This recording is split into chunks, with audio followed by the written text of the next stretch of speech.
The pull-ups and press-ups have been working for me all right so far. Listen, I'm not gonna lie. I was gonna comment on your picture that you put yesterday. Put it on the screen. Yeah, but I thought, how do I do it without a pause? Shoulders booming. You know what? The pull-ups and press-ups and the clean and pressing. Is that what you're doing? I'm doing a lot of clean and pressing. I've never done a clean press in my life. You know? Ain't you? Just because it seems too gym. Yeah. Like, that's too much. It's proper like, that's gym proper still. stuff. Compounds. Yeah. But I don't do... See, so my thing is more circuit-based, isn't it? More time. So when I do the clean and press, I'll always add press-ups with it. I add press-ups to everything. Yeah? Pull-ups, press-ups. Clean and press, press-ups. And if I'm feeling real bossy, pull-ups, press-ups, clean and press. Or pull-ups, clean and press, press-ups. Throw a burpee in there. Why not? No. Fuck. No, because that's when it sounds like you're ready for it. You're going for it. Nah, fuck that. If you used to do player cam on me, if you saw my gym session today, they'll be like, oh, the hands will be on their heads. They'll be like, oh my gosh, he's gone nowhere. Yeah. He's going nowhere fast. Like, that guy is gonna need his diet on 100 to see results. Burpees is the worst. It's the worst exercise. It's the worst. It's a heartbreaker, you know. It's a heartbreaker. Oh, I hate the burpees, bro. The fact that someone even came up with a burpee in the first place, I'm disappointed. I just want to know why it's so difficult. You know, like, why? Yeah, exactly. Really, why is it? Like, we're just like jumping, like, yeah. What is it? Bro, I don't know. But that fucking thing is mad. Yeah, it's crazy. Bare burpees is a mad. Do boxers? Is that their thing as well? That's burpees. one of the bro. Like everything, like a boxer's actual a regime, like their regiment is actually sickening. Like, you'll vomit, you'll die. Yeah. If you try to fly into camp with it, burpees is light for these lot. They just do it. They just do so many that even they die. Yeah, I hear that. Like it's just. It's mad to think, that like. I don't want to just tie this down to boxers, because you could say this about a few different athletes, but boxers in particular, it's mad to think that like you could have such a mad regime and you could come through that regime, but you know what? Come round 6. It depends on the fight. Do you know what I'm bad? It all depends. You know, you can be the fittest guy ever. Yeah. Fittest guy ever. As soon as you get punched, one body shot, yeah. You are now just Adam from the gym. Yeah, like you're just anybody for like the next couple minutes. What is the science behind that, do you think? It's the punishment. It's just too punishing. So like even the mental fatigue of it is just nuts. So like if you're like one of those fighters that are really reflex based and everything like is sharp and you're like you've got sick reflexes, you're a cat. You need to be fit, because as soon as you stop being fit, like your reflexes slow down, and all of a sudden that pull out from the hook, you're not pulling as far as you think you're pulling. You get clipped with everything. You just start like, it's so mad. If anything, if you're not fit, the safest style for you might just be shell up and walk them down. Yeah. Like that's how you fight if you're not. But fit. ain't walking them down tiring though? Yeah, but it's no, not really. It's way more tiring. To be running around. Mentally draining, and you're popping around, you're going from corner post to corner post to corner post, like, yeah, fuck that sport, man. Yeah, fuck man, bro. I see, like, even man are training doing extra rounds and that as well. Yeah, so, like, instead of doing the 12, man will do like 15, 19 or whatever it is, as well as doing the however many miles running, and then the eating, which is obviously good. Yeah. And then the burpees, and then the skipping. And then the fucking just bare stuff for months. And it must feel so good when you get to the end of it though, and you can feel, because I know what it's like. I mean, not like that type of fitness here, but I know what it's like to feel fit though. Like when you start doing a certain exercise, or you have like a certain regime, and then 6 months later or 3 months later or whatever, it's a piece of piss. I don't think you ever really know how fit you are until you're punched in the face. No. I think that can make anyone unfit. What, being punched in the face? Three big blows, you're not fit. For the next 30 seconds, you're not fit. Yeah. Like, you're slow, everything's like, you're just damaged, bro. Yeah, like, you're damaged. But like, I think you only know when you're fit when you go up against other people. Whether that be running, tennis, football, whatever it is, like you could be fit in your own body, you feel fit for you, but you might not be fit in the big wide world. Yeah. You know what I'm saying? Like it's only when you go and play competitive sports against other people if you work out where you're at. Yeah. I guess if you're winning the... Go on, sorry. I've got a game this Saturday, 12:15 kickoff. Right. Riverside Lands. Big one. Yeah. I promised my gaffer I was going to be fit. Because at the time, 14 days ago... You're fucked. I was a stone lighter and I was considerably fitter. Yeah. Now, I'm looking at Saturday and I'm just like, oh my... I already know how I'm going to have to play. On a swivel. Just... Like, I know I can't go out there just and throw the kitchen sink at the oppo. I'm going to have to start from the bench. Like, and just come on and find the pace of this game. Yeah, but you're not a benchers. You're not a benchers. As I'm getting older... Oh, use that. No, I'm not a benchers, but as in, I won't complain if I'm bench now. Because... Right. I understand, like, I used to be at training and all of that. Now, I ain't seen a training session for so long. I have no right to walk into the starting lineup. You pretend to be annoyed? Are you one of them, man? Like, as a pride thing, you pretend that, what you're benching me kind of thing. But you're kind of hoping. I'm the coldest. I'm the coldest at being on the bench, you know, because I will support. Okay. I'm the one, like, I'll take the warm-up. Okay. Like, and I'll make sure everyone's up, because I know in 15 minutes, I get to stand on the side. Right. Yeah, so, like, I'll go hard in the warm-up, to be fair. Yeah. Show that I've still got it. And then hopefully what happens is team's not playing too well. Gaffer knows he needs me at some point, but I don't want to get on just yet. Coming at 1-0 down. Dan strip off. Right, yeah. I go, That's a confidence booster, by that's the way. It. You know, like when you just start going up and down the touchline? Yeah. You get the, Wait, that's the confidence booster. When you go 1-0 down or whatever you're down, and then they come to you. Yeah, all right. Strip off. Yeah. All of a sudden. That means... Yeah, exactly. You do that one. Better start leaning to the side. That's it. You put the strip off. The guy... Let's start doing that's this. it. Let's start doing that. I don't even... Yeah. You know, like... And the oppo sees a new face. And it's a face they know, because they've played against you for the last 6 seasons. They know that you can pull strings. So they know that you're coming on. Yeah. That's it. That's what I hope to do this weekend. That is funny still. But it isn't like, I think in any sport, even in a group sport, there is like the mental aspect of it that does really make you tired when you meet someone that could potentially have your number. So like even, let's say a footballer, you have a man running at you and he's got past you twice. Now already mentally, no matter how fit you were, my man just got past me twice. I faced a nightmare player around 18 months ago. A nightmare player for me. A nightmare. Now, I went to this game.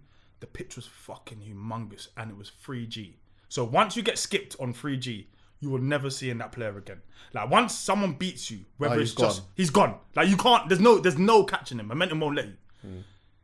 I was probably like 10 kg heavier than this. But you actually look alright, by the way. Yeah, no, I don't. Yeah, do you know what it is? It's organised fight at the moment. Right. Okay. But I'm flipping this guy. He's nuts me. And he's away. And he's off. Gone. And he's off. Yeah. Like I said, you know, like and you can't even grab him by the his kind shirt. of nuts where you hear like ooh, like from the guys, like you know, like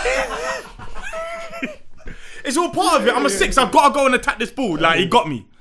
1 minute later, I note that. Like I note this kind of thing down, innit? But I'm thinking to myself, all right, cool. Like, I know he got me. Like, next one, I'm on him. The next one is now, though. Like, the next one, the ball's cut is now. And I'm 5 yards off already. What do? Do I show I've bottled it by backing off him and letting him receive it to feet? Or do I go again? I was like, fuck it, let's go again. Nuts me again. Oh, and what did you hear about? Ooh, the second one was worse. Yeah, because he's done it the second time. Chuckie, I got hooked. Half time. You had I got hooked. Really? Oh no! That's it, yeah. That's the confidence knocker. Luckily for me, I got super. This is the thing. It was a good decision. Huh? We was 1-0 down half time. We won it 2-1. Oh, okay. So great decision. Yeah, good job. And you know me, even if I get hooked, I know I'm having a stinker. I'm on the side like this. Come on, I'm celebrating with the team. Like I'm not a Moni. I'm not Ronaldo. Yeah, I hear that. I'm more like Kepa. And you don't want to. Do you know what it is as well? You don't want to get dragged around all day. Yeah, that day was only gonna get longer for you. Yeah, exactly. even that. If he got you a third time, you'd have been mentally fucked. The pitch was like fit or far. He wasn't even that good at football. Like, he was just but quick. He just knew he wasn't even quick. Like one of those players that don't stop running. Don't stop. Like, always wants to show for it. Like, even when he's not getting the ball, he's dragging me 20 yards out there and then 20 yards over there. And then, like, he is the free roll and I am the babysitter. Right. But I'm, like, it's a bad babysitter. Right. I was getting smoked. I'm still waiting to see him. I ain't seen him. Someone else, there would have been what? You play defense, innit? Do you play center? Nah, There's DM, center mid. DM, yeah. I'll send it. Oh, okay. So he would have brought on the next guy and said, "Yo, strip off," and he would have had the confidence today to say, "You know what? We just changed the whole system. I was a single okay. pivot, in there, and we changed the whole system. We changed the whole system round. Like right. we even changed. We went from a 4 at the back to a 5 at the back, right? Or a 3 okay, at the back. okay. Like, we had to change it. The pitch was humongous. The pitch was easily the biggest pitch I've ever played on in my life. Bigger than the Camp Nou. Right, fucking. It was massive. It's not for unfit people. Yeah. When it's like that, that's mad. Nuts. Yeah, it's crazy. The boxing anyway, bro. Flipping hell. Part of the weekend that I had that was sensational was I was actually with family on the Saturday. So, like, cousin organised bare people over, whatever, to go and watch the boxing. And it was going to be a long night for me because I wasn't just watching that. I was watching the UFC. So it was a long night for me. But the build up to that fight, obviously there was always this conversation about, like, wow, who's your money on? Who's your money on? And I was always saying, you know what, like, I'm making this very clear, even today, I'm going to try to be objective. But the reality is, I'm just always riding with AJ, innit? I'm just always going to ride with AJ. Yeah. I'm just always riding with... It wasn't even a head versus heart, but it's like, I want AJ to win. And you can see how AJ can win, of course. AJ can win any fight, but he has to do certain things to do it. Usyk he is just too clever. And the way he won the first fight that's what had everyone a little bit, like, apprehensive about whether AJ could win in the rematch. What before the fight? Yeah. What did you think? I was changing every 15-20 minutes. Like, I would hear something. So I heard Usyk was getting stopped or got stopped to the body in sparring by Martin Bakoli. So that was part of the game plan, going in, attack the body. Usyk don't like it to the body. You go back. He's fought someone called Gassiev. He fought, like, you put pressure on him and go to the body. You don't like it. No one likes it. Yeah, so getting hit to the body is long. It's long. So that was part of the game plan going in, I would have assumed. Yeah, so in my head, it's AJ, innit? If he catches you clean once, or you show any sign of vulnerability, whether it's a tripping up, whether you just show a tiny bit of, like, vulnerability, and he's coming for you now. Yeah. Do you know what I'm saying? Like, and he'll finish you, kind of thing, innit? Like, if he feels like you're hurt, he'll throw his 100 shots and the rest are going to step in, or you're going to get an uppercut, or whatever it is. I thought that could happen, but I also could see AJ running onto something and getting caught and stopped himself. The one thing I couldn't really see was the fight we got until we was around 2 rounds in. I thought, okay, maybe we will get a similar fight to last time. It wasn't too different to what the last fight was, except that AJ did better. Yeah. But it was a similar-ish type. It's the same Usyk, pretty much. Yeah. But I wasn't too sure. I was changing. Like, I couldn't make a decision on what I thought was going to happen and stick to it. Yeah, I actually thought, in my mind, I'd either see it going to a points thing and Usyk winning convincingly, or I thought AJ would just knock him out at some point. Do you get what I'm saying? And also, there was something in me that was saying that even if AJ does knock him out, he may not have been winning the fight, though. Yeah. Do you get what I'm saying? Yeah. But what I was saying to people before the fight as well is that I was like, you know what? If he does win, and I think I remember saying this before when we was here, but I'm like, if he's lost before Ruiz, he came back and he was better. Yeah. He lost this time. Well, the last time against Usyk, the first fight. If he comes back and he is better, then I'm like, it would be really interesting in my head. I'm just going so far down the line here, where I'm saying, let's just say now he does actually fight Fury. Yeah. In my mind, he loses that fight. But history shows me that every time he loses, he comes back better. And he was better than he was last time. And he was better. That weren't the best AJ last time. So that's the thing. So like he was better than last time, but last time wasn't his best. Oh wait, the first time that he fought, first time he fought Usyk. So do you know what it is? But that's the same with Ruiz. It's as well. styles make fights. We've just watched Deontay Wilder, and the bare people have been writing them off. Yeah, recently Wilder. Wilder's lost 3 times, or 2 and a draw, but it's really 3 times. Yeah. To the same guy, and sometimes stylistically people are just wrong for you. Fury's wrong for Wilder. Wilder, because of that, people have a distorted like idea of where they place him in the heavyweight rankings. He's still one of the most big boy. threatening guys out there. Bits. But Fury's all wrong for him. And Usyk might just be all wrong for AJ. And he is all wrong for AJ. Do you know what I'm saying? Like he's like the opposite of what AJ is. So like one of them's gonna get their way, and Usyk like those kind of things. Boxers usually beat the puncher if it's a good enough boxer.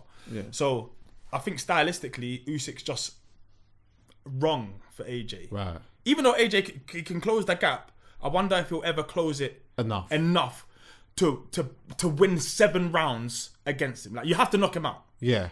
I wonder if you can get 7 rounds off Usyk. Like no one's done it. Do you know what I'm saying? So like, a lot of people are saying like, oh, AJ probably should hang it up, bro.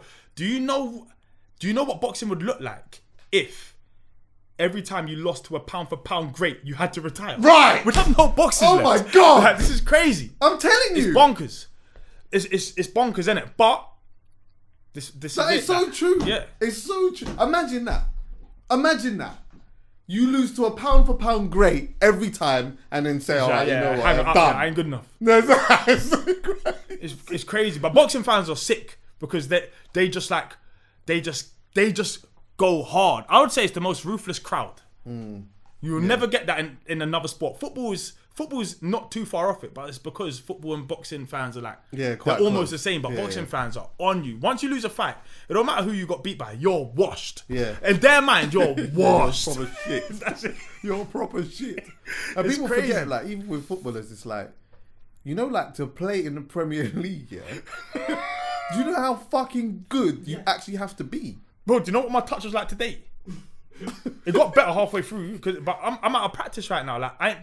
But my touch is not as good as Jorginho's. So I can't really throw corn at Jorginho. I can because you're on TV and I'm not. Yeah. But like realistic, bro, these Premier League ballers are ballers, you know. Yeah. But it's just fun to call them dead, to call them shit. And I guess it's the same with boxing. I probably would say that there would be a slight argument to say with boxing is that like, with all of the politics in boxing, you can sort of avoid certain situations or whatnot.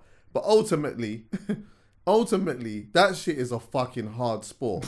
And to be at that type of level is just different. It's just different stuff. You need dumb talent and dumb dedication and to be a little bit tapped and to be super fit. And that you need everything. I think it's like the hardest sport. I think it is. I don't think there's anything harder than combat sports. Yeah.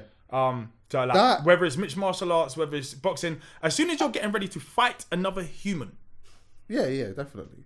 And you know the baddest thing is the prospect and the anxiety of being knocked out. You see, like even in UFC, that is a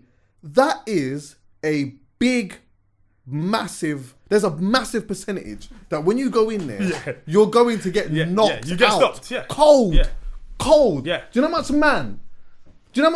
Forget about Kimura Usman for a second. Yeah. Do you know how much man get left stiff in that cage? Yeah, like bro. Stiff because you're just or done, choked. Bro. Do you know what that's like? No. For someone to put you in a guillotine and to really, you know what I mean? With boxing as well, it's a whole next. There's certain things that you just don't see. Like for me as well, because I'm a casual boxing fan, innit? Yeah. So there's so much things that I'm not seeing until you show it to me in slow mo. I don't think you're casual no more, you know. Nah, I'm compared to you, man. I learn from you. I learn from you. Yeah, like I'm literally in the sport. Like, I hear that. But what it is though, I learned. That's one of the reasons why I like doing this with these type of episodes as well. Is because I can just learn some things, and I can also just say what I'm thinking, and then it either whatever you then say to me either confirms my belief, or shapes my belief. Yeah. You understand what I'm saying? But like, I'm seeing certain things, or now like I can see it more in the play or whatever. Yeah, but even now, sometimes you show me certain things in slow motion, I'm like, Ross Clark, like I didn't catch that fake nair and that slip. And do you understand what I'm saying? Even like there's stuff, how you're setting things up and whatever. There's stuff you see ringside that you can't see on TV, depending on camera angles. Like obviously, so like I was seeing shots, and then when I'm going back and I'm looking at where I said something on the fight, I'm like, oh, you can't even see it. It sounds like so. You would think that there weren't a body shot there, even though I said, "Oh, that's a good body shot landed there." Like, you it's so sneaky that you just can't see certain things. It's crazy. Right. It's probably why they've got. It might be part of the reason. That thing they got is nuts. It's nuts, but it's part of the reason I reckon why we get not necessarily dodgy scorecards, because some dodgy scorecards are probably just dodgy scorecards, but it's why we get judges that see different things because they sit on different parts of thing. And wouldn't you say as well though, some judges just like different things. And is it, I mean, I don't know exactly how this works because I guess there's not really supposed to be so much subjectivity in there, but there is. You can't do it without it being subjective, and certain judges will probably more favour some things than others. So for example, the first 3 rounds of AJ Usyk, if I'm totally honest, I looked at them, I was just like, they're 10-10 rounds. Like, I don't know who to give that to, but you're forced to give them to someone. Yeah. Now, when that, like, just suppose a judge gives it, all 3 of those kind of 10-10 rounds to Usyk, Usyk's far and away. He's already way off in the league. Do you see what I'm saying? Same with AJ. But, like, I found myself for the first couple of rounds just, like, balancing things. Like, I just would give 10-9 there, and that was another close round, so I'm going to give 10-9 the other way. But I'm not a qualified judge. But it's just so hard to score fights when it's so subjective. It is subjective. Yeah. When I saw AJ... Okay. I'm riding with AJ. Yeah? I'm making this very clear. And I'm going to say this at the end as well. I'm always riding with AJ. When AJ came out, I had a light discrepancy. He looked like he had a trim. Just a light one. And I thought, you know what, AJ? I was hoping he was coming in the ring looking like a Rasta man. I thought the same thing. I didn't notice it. The beard, like, it didn't look like he had a trim. Yeah. But it looked like he had a trim a couple weeks ago. Yeah, like, like that couple weeks ago. Yeah, what's wrong with that? Oh, but you're thinking of the first time when he went and he had no trim. Nothing. In the rematch. You understand what I'm saying? Yeah. I wanted him to come out lockdown-ish. You know that lockdown-ish vibe? When you're just like, your mustache is over. Yeah. Like, I'm ready. It's in your mouth. Yeah. You know that mustache, like where you can, you're eating food and that, and there's, you know what I mean, you can get some of the sauce in the moustache and whatnot. Yeah. I was kind of hoping to see that. You understand what I'm saying? So when he came in with a trim from a couple weeks ago and it was just starting to lightly grow out, I started freaking out. You wanted him in dog mode. I'm like, oh, bro. I'm worried now. That was the first worry. But, you know what? He looked like he was so in a zone at that point. Like more... See, I don't know... I guess you could break this down into saying like whether someone is in a zone or whether they're focused or whatever it is. But to me, he just looked like he was just in... he was trying to lock himself he looked switched on. I'm not sure... The thing is, like...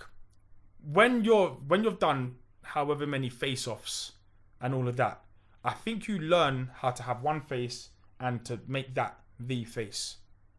You see what I'm saying? Like, you look into your opponent's eyes, and no matter what's going through your head, you could be thinking about McDonald's, you could be scared, you could be whatever, but your face usually don't show it because you've usually mastered the art of showing nothing. Even if you are a little bit apprehensive, like you see it even when journeymen face off against a heavy favourite, like they'll look in the eye. Like you just learn to almost fake your emotions or whatever it is. But he did look in the zone. Yeah. And he started the fight with purpose. Yeah, in that. He was going straight to the body straight away. He weren't even negotiating in the middle of the ring. So that's what I thought, okay, that's the first battle won. Yeah. Like, if you don't negotiate the center of the ring with Usyk, that's your first battle. Like, he was just not having it. Like, I've got this. You're gonna dance around me. We're not talking about this. Like, I'm on. And you. He was hitting him clean. And, like, he got some real clean shots of the body, like early on as well. The thing with body shots is, like, you can. Obviously, a body shot will just end the fight. Yeah. But a sweet one. When you know they're coming, they don't have anywhere near the same amount of problems for like, as in like, I could put my hands up now and say, go and have a go kind of thing, innit? Like, you swing as hard as you want. But as long as I'm expecting it, I'm already protected against it. Do you see what I'm saying? Like, to really land something, you got to land it on the button or when someone's breathing out. Yeah, definitely. And like, the timing on it is like, it's so crazy, innit? Like, for someone who bounces around the ring, like, you have to not get lucky, but yes, there's a certain part of it that is getting lucky to land the perfect body shot on someone like that. Yeah, but also, wouldn't you say as well, because obviously it became obvious what the game plan was, but wouldn't you say that even knowing that is the game plan, I'm like, cool, he's coming to my body, right, all I know is coming, so I know every time he's gonna hit me, I'll just tense up or whatnot. Essentially, all you really need is 3 where he's about to breathe or you hit it sweet or whatever for him to really understand the power. Because essentially, after those 3, wherever they are in the round, at some point your hand might come down a bit. And then you go back and upstairs. then you go, exactly. Yeah, maybe, but there's loads of risk to go into the body, especially if you keep attacking the body. If I throw a left foot down here, I've got all this space to get clipped upstairs. Like, if you start making it super obvious that you're going to the body, he'll just catch and counter. And that's Usyk. So like, it's so smart. Like, you almost have to make him vulnerable enough to not want to throw back and then throw your body shots. Like, you can't just go throwing body shots at Usyk because he'll just clip you upstairs. Like, every time I go down, like, there's a gaping, there's a massive space when you go to the body to go upstairs. So you got to go with like perfect timing. Yeah, it's weird. Otherwise, you just get smashed. Yeah. It's weird. When it got to, I think when it was like round 4, like onwards, for me, the atmosphere felt like it just started to feel like, oh, you know what? Like, Usyk's getting into a stride here now. And AJ is obviously improved. He's so much better. Yeah. Like, he's improved and whatever. But even in those rounds, it didn't necessarily feel like it was enough. But it was feeling like he's in there where he could still get a knockout. Or so he could still pull something out of the bag.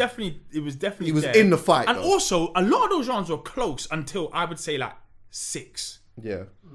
And then Usyk did shut, like, he started to pull away a little bit, and then AJ had a big round 9. Yeah. But yeah, that was the thing. There wasn't like the 9. I know. It felt like it felt like he was. And then I was screaming like back, bro, banging. But you could feel it because that's it. Like, it's time to let your hands go. Like, as in, it looked like not necessarily that's plan B, but it's just like, fuck it, like. As in, I've kept up with him. All I said was that when Usyk starts to try and pull away, all AJ has to do is keep up. Like, keep up. Because last time Usyk kind of ran away and was winning rounds, and he was really winning the round. Right. Whereas all the rounds Usyk won, I felt like he was edging them as well, and up until around 6, where he started to really get in a groove. But I just felt like AJ was still staying with him enough to go for him, and he went for him in 9. What? Where in round 9 was that again? Was it towards the end? It was but it was kind of from the middle as well. Because I was going to say that it's the hard part in that. Yeah. So I'm just using a little bit of logic. Yeah. Is that the hard part in it is when you are starting to feel a little bit of fatigue, and it is the middle of the round. Yeah. And you can start seeing him slip off. It's like there's a dilemma that you must have in your head. Yeah. Do I literally empty the tank, throw the kitchen sink at him? Yeah. Hoping that I just get this knockout. Yeah. But if I don't get it out, if I don't do that, then I've completely gassed. Or do I throw a little and just hope that, you know what, these next few rounds that he's going to give me this and I will eventually knock him down. Yeah, but Usyk seems to come out, what was it, 10 and had a second wind. He went mad. In round 10, he went mad. I don't know how he even did that. Like, as in, he actually went mad. Well, they must have said to him, listen, fam, Don't let him grow. Exactly. Don't let him grow. You got to go get him. You got to go back onto him. The thing is, natural fitness wise, in terms of sprinting, you know, whatever it is that the muscles around the heart, whatever it is, Usyk is going to have a slight advantage on AJ because he's slightly lighter and because he's fought at cruiserweight and he's so bounce. He's naturally a bounce around, kind of keep the same energy for 12 rounds kind of fighter. Whereas we know AJ isn't necessarily a front runner, but he doesn't usually get stronger as the fight goes on. He's usually going to blast you out of there. And then the further down the stretch, you can assume that his muscles are going to require just more oxygen from him, then he can probably provide them. So he slows down. The AJ you get in round 1 isn't usually the AJ you get in round 12. Whereas Usyk, it usually is. So like knowing that as AJ, knowing that must mean like when you're throwing all these shots, you know how much is left in the tank, or like you know you're emptying the tank a little bit. He went for it, but it almost seemed like him throwing the kitchen sink took a little bit more out of him than it took out of Usyk. Yeah, and that's definitely. the danger in it. Like, but that's it. It's a double-edged sword. This is it. Yeah, it's as well going to the point of what I was saying about like AJ's focus here. He seems so in the zone, and I've probably seen him do this before, and maybe even with Usyk before as well, where it's like he got so in the zone, but then there gets to a point in the fight, where it's like that kind of goes a bit. Yeah. Do you get what I'm saying? Like he seems so in it. Yeah. This is not to say that he wasn't in the fight, by the way, in terms of his mind, but I'm saying whatever space that he put himself in, let's just say the space was like, you know what? You're trying to take my life away from me. Yeah. You know, like you might just mentally put yourself in that. Yeah. You know what? I'm going in you're trying to kill me. This is what you're trying to do. You're trying to kill me. So you then build this thing up in your head that this person now actually wants you dead. So you go in there with the mentality of there's no one in here, especially you, that is going to kill me. But then it gets to a point where it's like, not that you like it's not that you forget, but it's like, you know what? My man's just good. Like, no, it's not even that, bro. As in, it's the punishment as well. Yeah. So like, I could sit here and be on big smoke, and then someone might bang me in the face, and I might not be on that much smoke. It's like that's it. Like every bang like, takes away 2% of the smoke. It takes away something because you've got a conversation with yourself in your mind as well. Like, as well as you're on him, you're also got a battle in that ring with yourself. Yeah, definitely. Because you know you have to go through the fire, and you don't. Like, your better judgment is saying to you, bro, like, what are you doing? Yeah. Why are you walking him down? Like, he hits hard. Like, as in, like, it's such a crazy mindset. It's like your mind talking. Yeah. You got two sides talking to you. Walk him down. He's a pussy. Go get him. That's Go it. get him. Look at this pussy. And then trying to then keep you're that. doing it is he punches you in the face a little bit. Yeah. And there's the other side saying, right, hits kind of hard, Yeah. you know. But the other one saying, yo, listen, don't worry about that, blood. Run him down, bro. He's a pussy, yo. And then you just keep your head's getting jabbed off. And your the head's worst getting thing is, you know, spiritually, you can almost hear like your opponent's mind as well.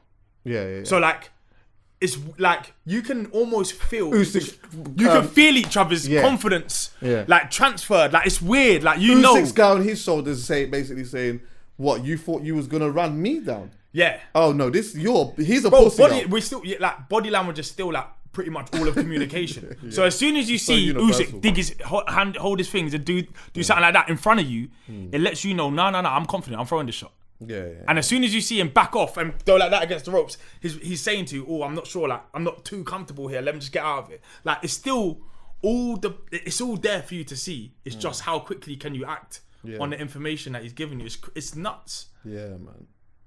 But you know what? Ultimately, at the end of the day, the really good thing was that you saw an improvement from AJ.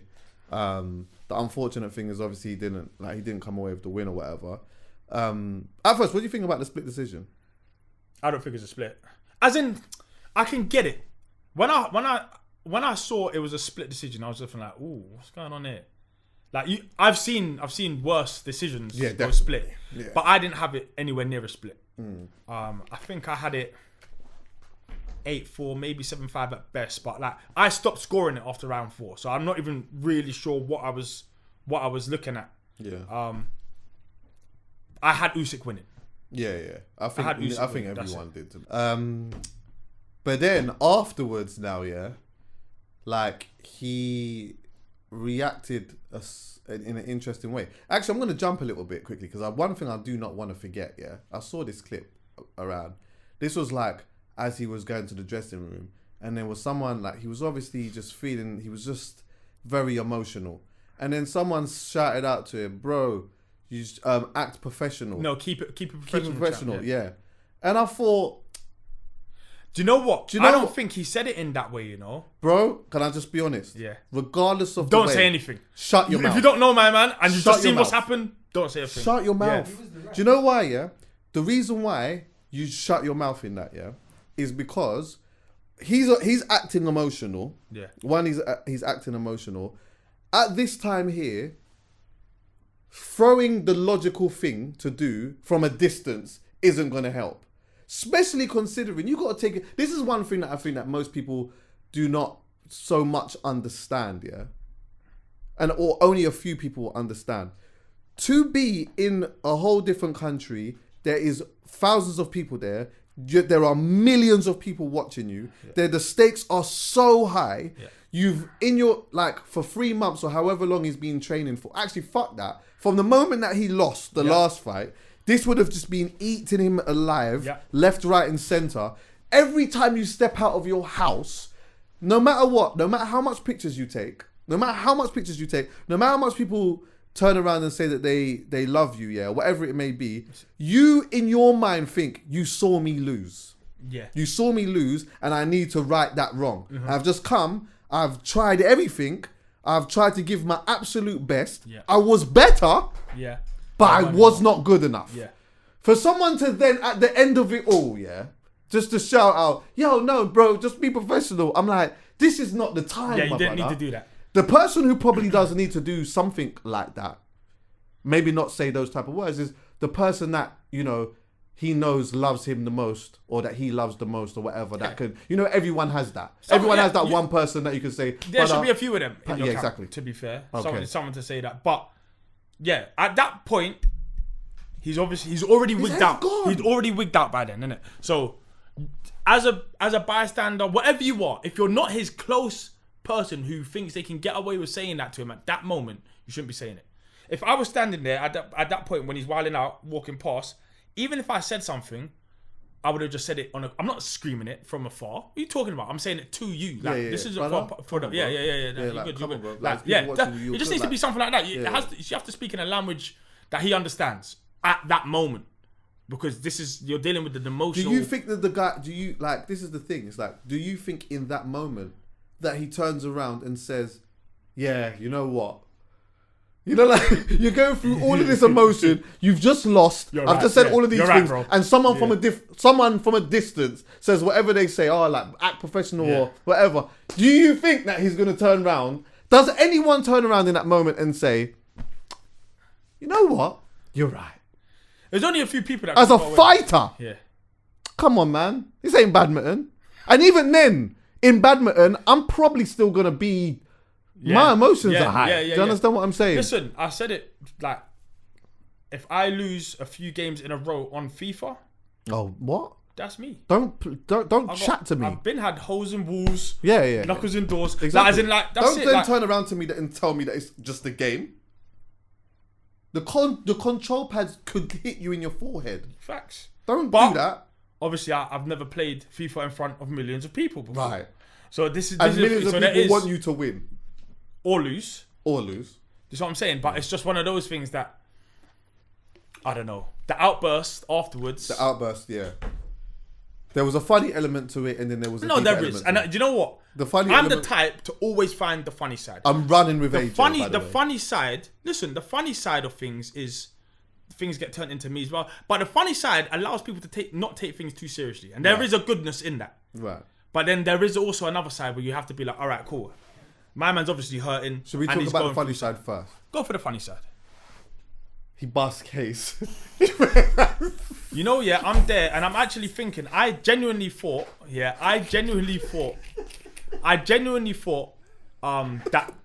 you lot weren't getting this. I thought like maybe they'd gone back to the studio on Sky or something like that. Okay. I thought there was no way that the whole outburst was on TV. Right. I couldn't believe it. Now we saw the whole thing. Yeah, he went for it. He snapped. Yeah. He did. Like he'd finally had enough. Yeah, he took do you know what it was as well? Like, he took the microphone, and I got to give it to AJ. He holds the microphone like a real... rapper. Proper rapper. D-double-E-ish. Like... It's D-double-E-ish, yeah. Yeah, it's that. Yeah. And he walks around... Yeah. Like, the walking is if to say, like, he hasn't bust the lyric yet, but he's about to bust one. You know, like, when you start doing a... Anti the Raving Crew. Yeah. Yeah, you know when you start doing... Do you know what? Oh, big up the South London crew. Like, and then you're about to drop the thing. Yeah.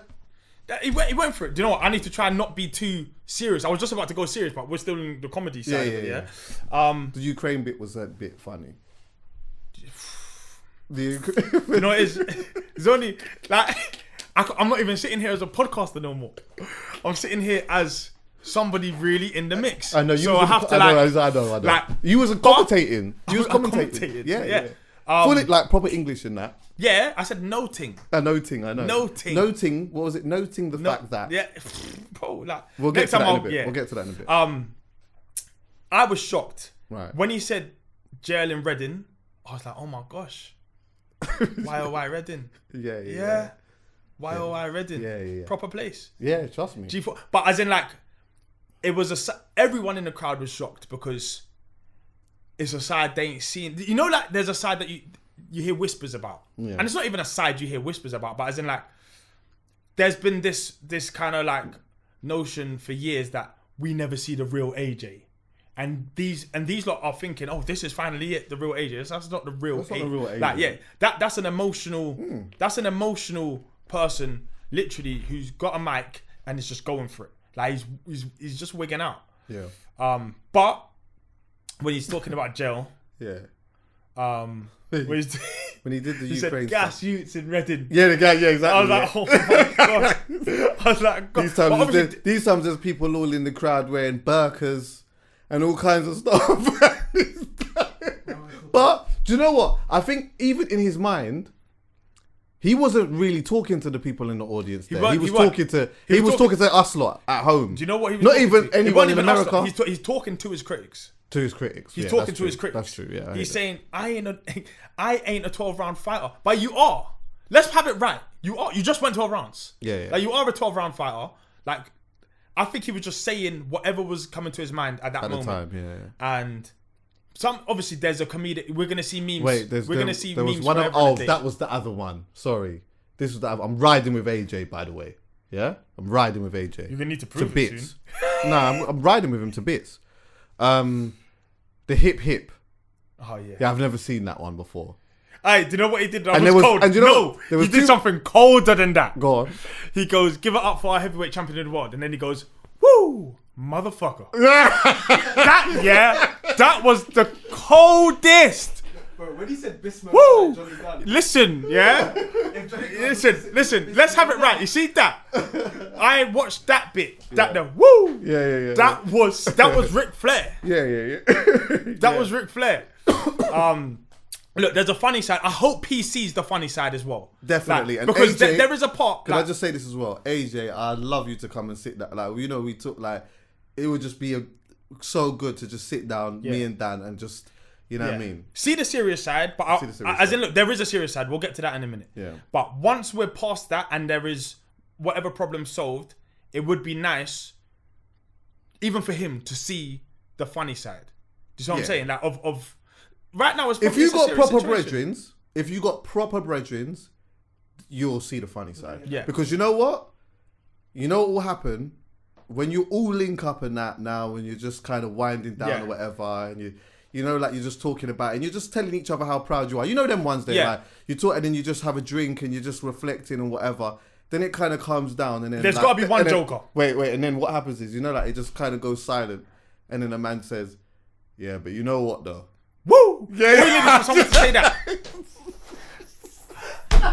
You know what I'm saying? Yeah. That's and then it. Everyone just starts laughing. Busting up. And then you could just it's really good. start. Like, do you know it's what? Healthy to and do you know what? It's Yeah, healthy. I tell you what, I'm mixing in and out of serious and sadness and flipping and comedy, yeah? But at the post-fight presser, he kind of broke down a bit and cried, yeah? Yeah. And I was kind of happy that happened because, like, he's been carrying the weight of the world on his shoulders, and some people will never understand what it's like to have.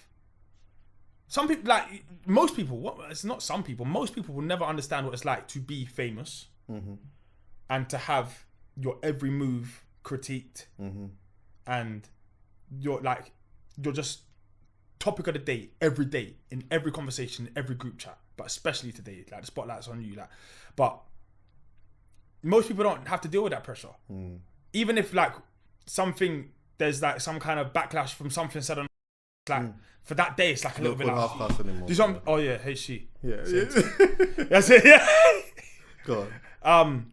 There's always something, like, as in, like, you feel it. Do you see what I'm saying? Yeah. Negative energy, negative comments, negative tweets. Like, regardless of how much you're able to water off a duck's bucket, there's only, like, eventually, like, even if it's a 1%, it gets to you.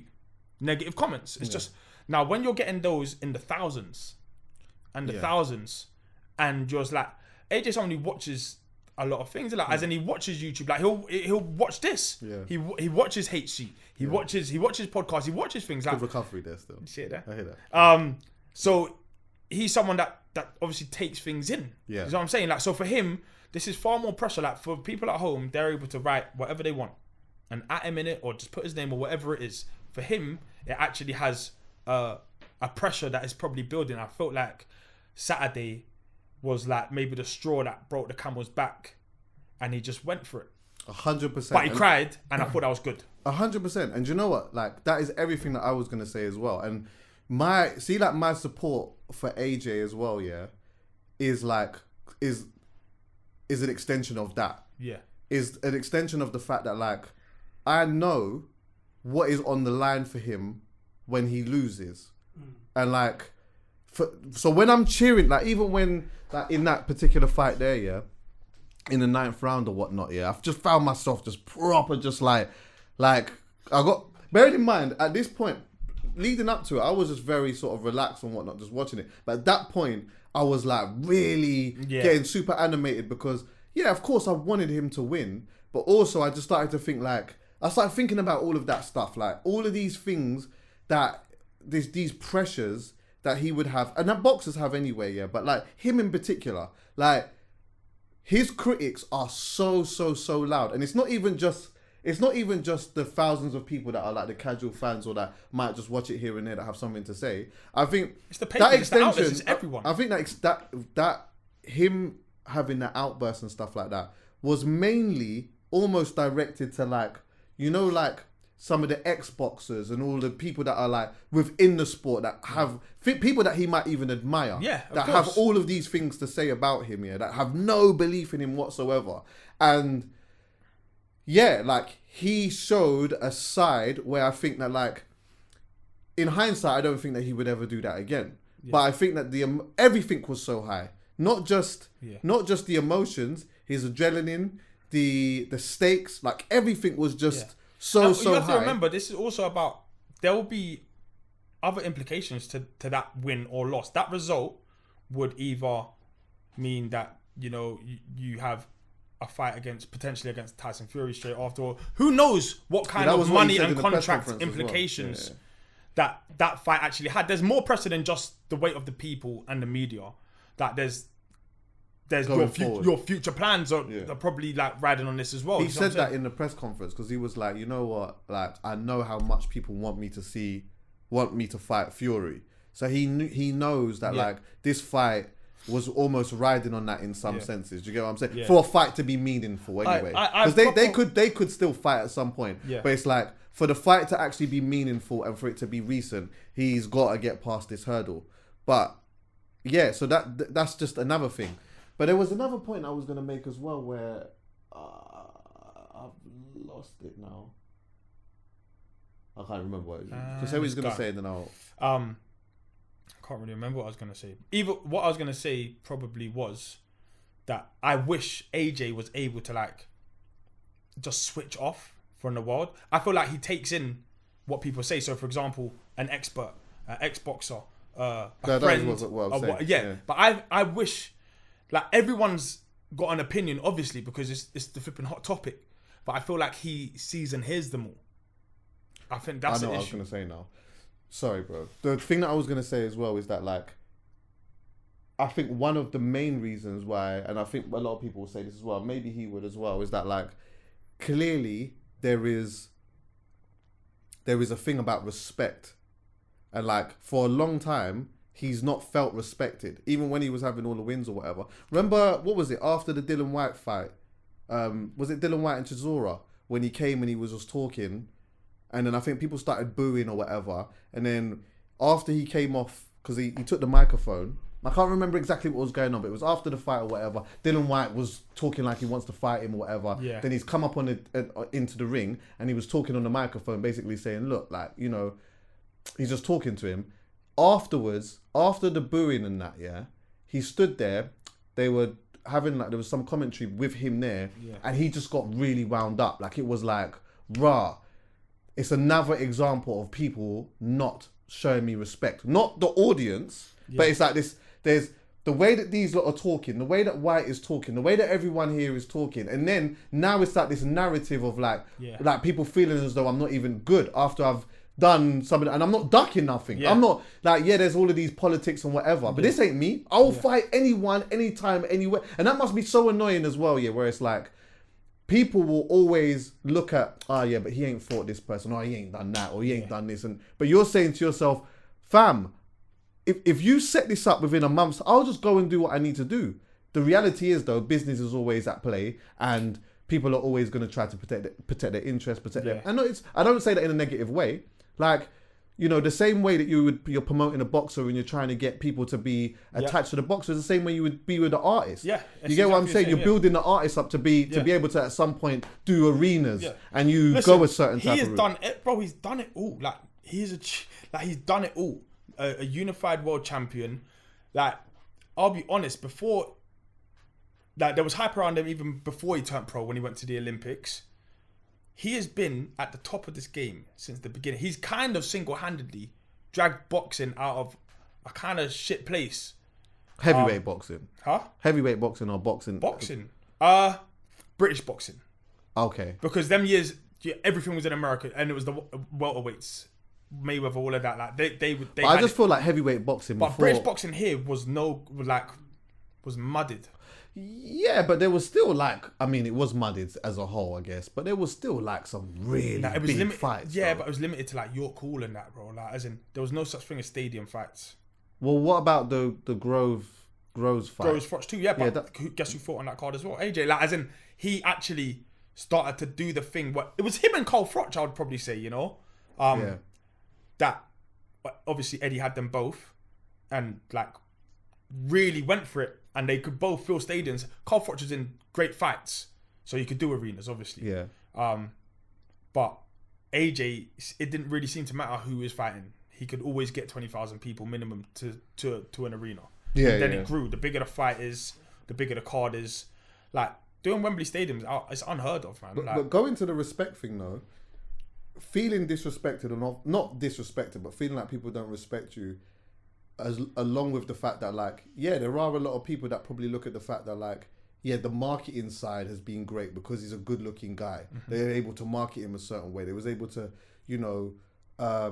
push him maybe differently to the way that they would traditionally push another boxer. Yeah. Yeah.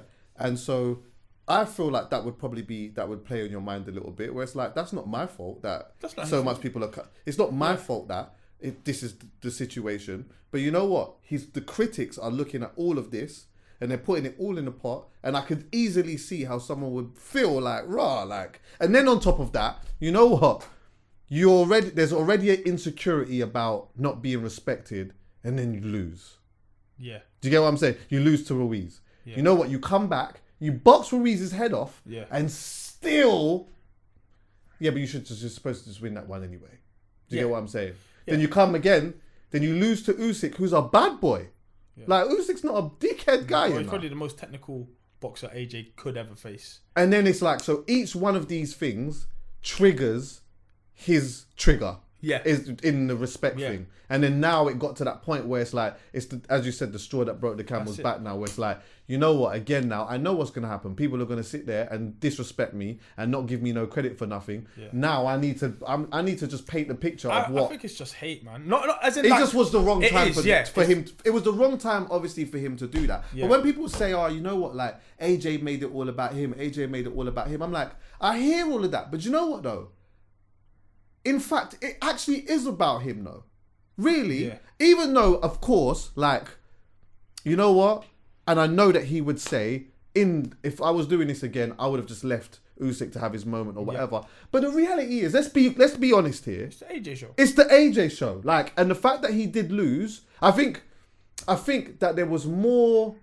It was more about AJ losing than Usyk winning. Yeah. Do you get what I'm saying? And that goes to how people respect or not respect AJ. Yeah.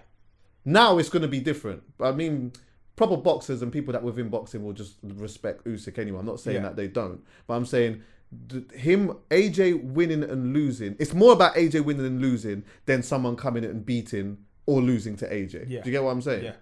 Yeah. Facts. But it's a gift and a curse. Like when you are 6'6", handsome, a heavyweight, like physically, like you're like an Adonis. Like even before you put boxing gloves on, people are kind of in awe of you. Yeah. You know what I'm saying? Like as in girls will be in awe of you, guys will be like, right, this dude's big. Like as in like just by happenstance, he happens to be an Olympic gold medalist and the world champion as well. The pressure's on. Yeah. The pressure's on to perform. I used to feel this in FIFA. When I was the greatest in the world at FIFA, pressure was on me every game. Didn't matter who I played. Yeah. These lot was coming from my crown. Yeah. These lot was coming from my crown. Yeah. But imagine that on like a times 1 billion scale, man. Like that's the only reason why I say that. I say everything what I just said is more just like maybe me finding or understanding how something like that could happen. Yeah. Because I know at first it was like, he's having a meltdown, he's concussed, and he probably was concussed. But I do think, you know what? Like he just made an error of judgment. But ultimately there was a point he was trying to make there. And then I think once he had a moment to actually really settle down, that's where the tears and the emotions really started to come out. And that was like, you started to see, I think how much he actually really not just cares about just the winning and whatnot, but also, to be clear, like how much this stuff does affect you as a person. And like, big time. No, most of us will not understand that because I think I said this in the last pod, when he lost to Usyk the first time at in the Tottenham ground, what is the capacity of that now? 60, I think. It's 60 something thousand, Like, I'm gonna take an educated guess that 95% of the people in there wanted to see AJ win. Yeah, 95% was in there, and there would have been a small percent of people that would have been impartial, and then there would have been another small percentage of people that would have wanted Usyk to win. Fam, like, I don't think anyone could really understand what it would be like to be in an arena like that, knowing there's also extra millions of people watching this fight, and then you lose. Yeah. And you're just expected to just have a microphone in front of your face. People are just going to talk to you about how you feel or whatever. And you're just supposed to just be normal. Some people the highs are so high, but the low. You see that low, bro? Yeah. That low is the low. Oh, low on a different type of steroid. And it way outweighs the highs. You're almost, because the highs are almost expected of him. He was expected to do big things. He's done big things, but now it's like, all right, what's next? What's next? What's next? Some people are able to deal with it or just really like compartmentalize it and pull it away. I've seen that. So for example, like Amir Khan gets a lot of stick, and he has throughout his career for being chinny. But he's in exciting fights all the time, and he seems to always not really care about what the critics say. Of course he does, but he's just like, right, I'm always in good fights, all of that kind of stuff. I feel like AJ really takes on what people are saying, and like it's beginning to like, well, it's had an effect. I think now, since Saturday, people will realise what kind of effect it's having on him. Yeah, 100%. 100%. Is that Axel? Is that Axel? Yeah, man. Axel the boss, chair. You saying, man? You good, yeah? We're just getting to the end of talking about the AJ thing, but I'm going to talk to you about it as well. You can sit down. Joe, make him... Yeah. Just sit down. You sit down. Come on, this side. Sit down over here, man. Jump straight in, bro. Jump straight in. Where am I sitting? Right there, bro. Oh. You obviously watched the AJ fight, right? I didn't, you know. Oh, man. All right, cool. Well, you just I'm not going to lie to sit here and just chime in whenever you can chime in.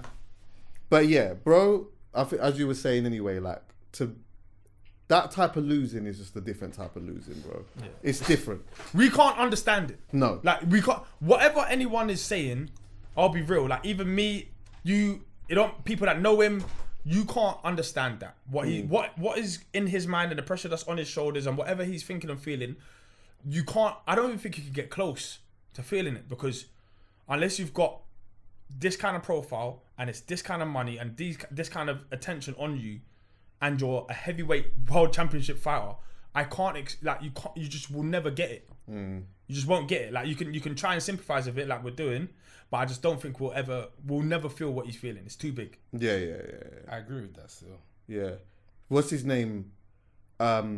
Fury's obviously just talking it off again. Smack. Can I just tell? Oh, bro, I love it when he does that as well, though. I can't even lie. Dosa. He's just so inconsistent with everything that he says. Yeah. And I just love it.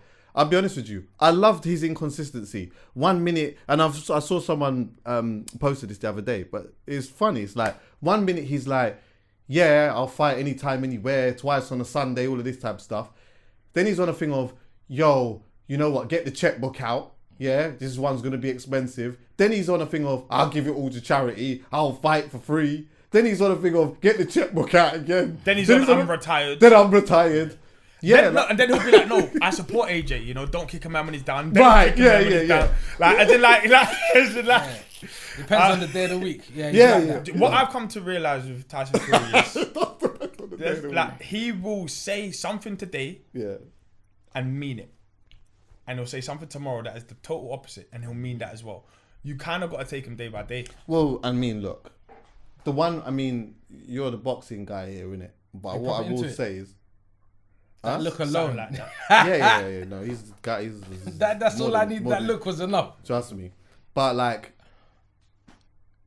Fury's gonna probably come and box my man's head off, though. Usyk. Yeah. You reckon? Don't do the thing here. Just say what you think. I can't say anything from here on in. I'll be real. You don't think? Okay, you can't maybe talk like that. I'm gonna say that I think Fury's gonna come and box his head off. That's what I think. I think that's what's going to happen. That's powerful. That's powerful. Listen. And you're saying it with chest as well. Yeah, no, he's going to come and punches. I don't think this is not a knock to Usyk, by the way, because Usyk is a guy. But Fury is just. I tell you, the thing with Fury is the fact that he's 6'9" and can go long. Like, as in, he knows how to use his body. As in, he's like, where Usyk is probably wrong for AJ, Fury's really wrong for Usyk, potentially. Yeah. But Usyk's super smart. So, like, we'll see. Bookies will easily have Fury as what I'd think is a heavy favourite. He would be way heavier than Usyk. Oh, my God. And you know he'll do? He could impose himself. And you know what he likes to do as well? The leaning, the body leaning and that as well. Who? Which one? Fury. Because I don't know if you... Have you ever done anything in regards to, like... Have you boxed before? Yeah. Have you ever done any type of mixed martial arts before either? No. Okay. You know, like, see, like with boxing, yeah? Obviously, being punched in the face is one thing. But you see when someone's heavier than you and they're leaning on you, do you know how much that takes out of you? Talking about the hugging bit when they're like... It could be any type of leaning. It could just that. Just lean, yeah. And sometimes what they do, you'll notice this as well when you start watching boxing again or whatever, yeah? Sometimes the leaning isn't with the hands up. Like, you'll see their hands just there like this, but it's just this. Just that. Yeah. When someone just does that, someone who's 6'9" and about 980 something pounds, I didn't think of that. Just leaning on you is a madness, as well as him just boxing you in your mat. It's like a bear just. Literally. Literally. Yeah, it's nuts. That's what, like, seeing MMA, like wrestlers, that's their thing. That's what I was saying about, like, maybe I shouldn't even use this as an example, but when Bouncer was fighting and they was doing the MMA thing or whatnot, I was like, you know what? Because he's so big, and the guy that he's fighting is big still, but Bouncer's trying to go for the wrestling approach. Just him, like, on top of the guy is already because my man's now trying to. What you're doing is that you have these quick bursts of trying to get up. That just you're releasing energy. Yeah. After like 5 of them, and you can't get up. This is how the mind works. If you shift and you get up, then your adrenaline's up because you're like, what? You try to just lean on man and whatnot. You can't just lean on man. So then you're up now. But you see, and then that goes with the mental strength aspect. But you see, when you shimmy and you can't, nothing's happened. then you shimmy again. Then you shimmy again. Your mind's basically saying to you, fam, it's done. Yeah, It's done. Yeah, it's done, bro. It's done. And that makes you tired. Yeah. That makes you very tired. But yeah, it'll be interesting to see what happens. I still, with all of that being said, would like to see Fury and AJ fight. I know that AJ, there's still fights for a minute. There's still fights. I'm not sure. I'm not sure what his plan is. Yeah, I'm sure he said something about wanting to get back out in November or December at the post-fight press conference. Yeah, I'm not sure if that's what that is, but there's still fights out there. AJ Wilder is still a fight. Yeah, of course. Now here's the thing. Obviously he had the Ruiz loss, but Usyk's wrong for him. Like Usyk is just wrong for AJ, same way Fury's wrong for Wilder. Right. But you can't tell me if they was to make AJ Wilder tomorrow, everyone that's big pay-per-view again. Do you know what I'm saying? Like when it's all said and done. Yeah. But it's about time. And you know massive. What? I'll be honest, yeah. AJ knows what he needs, but I reckon he might just need a little bit of time off, man. Like the pressure's been on him for ages. Maybe he just needs a holiday for a bit, man. And then this is what Wilder did. Wilder when he had a little not mini retirement, but he went off to work out if he wants to fight again. Do you know what I'm saying? Like rather than just having the next one lined up, right, fine, we're straight back out. He wanted to go and work out if he actually wanted to fight from here on in. Like financially, you never have to put another glove on ever.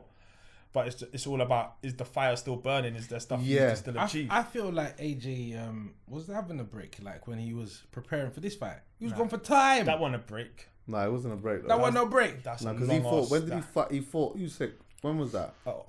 September. September last year. Yeah. So that. As in, it's been a long time. It's been a long time. But he won't have really broke it. He might have had a week here. But as in, his whole life, it's not a break because you know what's coming. And you know the rematch is coming. You activate it straight away. Mentally, it's not a break. Yeah, but I mean, physically, a break is done in a couple of weeks. But I think he maybe a mental break. Of not knowing what you're gonna do right now. Or you know what it is as well. Or caring. Yeah, that's true. That's what I was gonna say.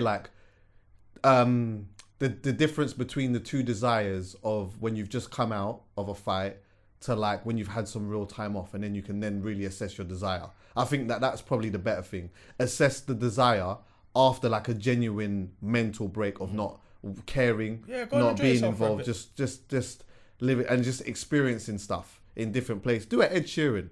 You get what I'm saying? Just go fucking wherever it is wherever in the world. Maybe even get a burner. Yeah. You know what I'm saying? Get a burner phone. And just chill out. Come off the socials. Yeah, come off the socials. Relax. Yeah, man. Spread the tone. Right, exactly. Do the sandals thing and whatnot. Ground. Yeah, man. Before we end this part, I do want to send a big shout out to Leon Edwards. Yeah, I met Leon Edwards. I met Leon Edwards after I did a job where I interviewed Israel Adesanya, and so afterwards, that's when I met Leon Edwards, right? And from Birmingham, just proper safe brother. And I've been watching him as well. I've been watching a lot of his fights and whatever. And he got a chance to fight for the belt, against Kamaru Usman. And bearing in mind, I'm not gonna lie, I like Leon Edwards, but I just didn't think. Kamaru Usman is a fucking absolute monster, bro. He's a monster. The name sounds deadly, bro. Yeah. He's a monster. Up there with Goliath.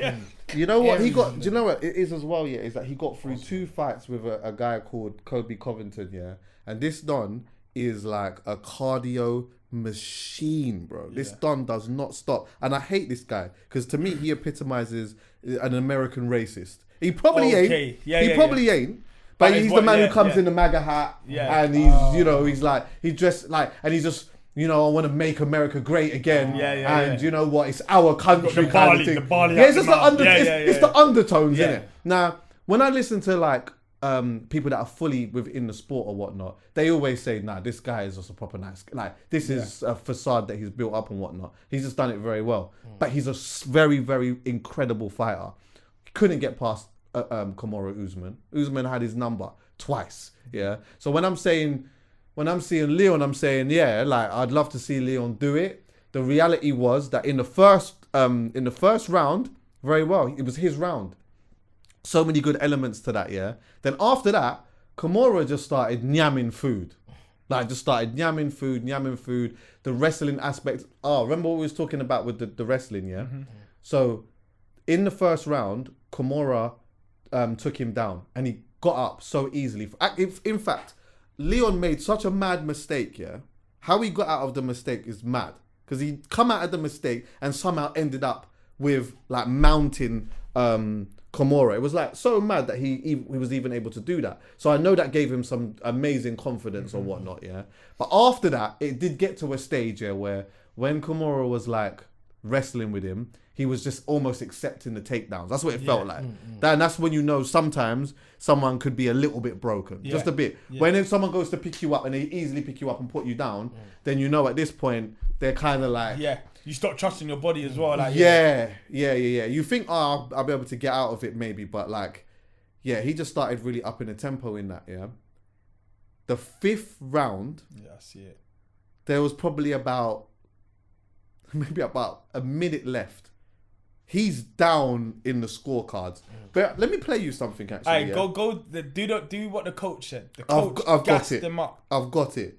At first, so on the 3rd round, yeah, his coach was like, yo, come on! What the fuck's going on? He's doing all of that, yeah. But the contrast in the corners was funny because this coach is hella emotional. He's screaming and shouting. Kimura's is very much like, lovely. Yeah. Just put just stay focused. Yeah. Put the pressure on him, and everything's gonna be okay. Watch out for the leg kicks. You know, like just very. You know what I mean? Anyway, when it got to the 5th round, yeah, hear him now. Watch him.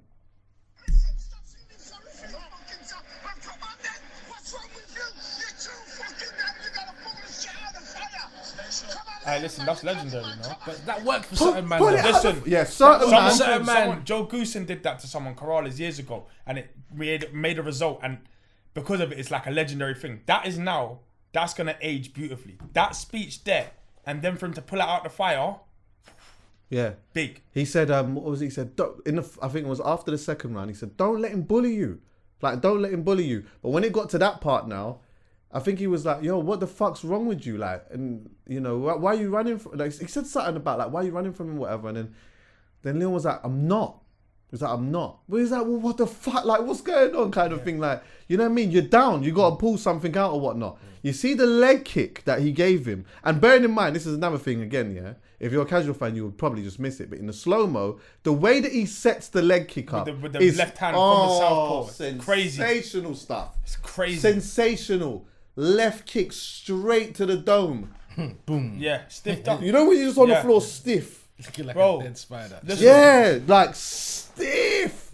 Now look, I really like Kimura Usman, so it was a weird one for me because obviously I wanted to see Leon win, but I also really like Kimura, so like it was a bit of a weird one to see him. You know, like I've seen it that he dominated the fight essentially, and he's just been knocked out like that. It's tough, but that's the game. That's the game. That's the game. Some fighters, once they become champion, like boxing, MMA, whatever it is, once you become champion, you grow. Yeah, exactly. And now you become the champion. Like before, you weren't sure if you had the minerals to do it. Yeah. Now you're the guy. You walk around like the champion. Yeah. He'll probably get better from that. Yeah, 100%. Because you know what? Look at me now. Yeah. That's what he said. Look at me now. Did he say that? Yeah, he said, look. No one believed. Like, not much people believed him like that.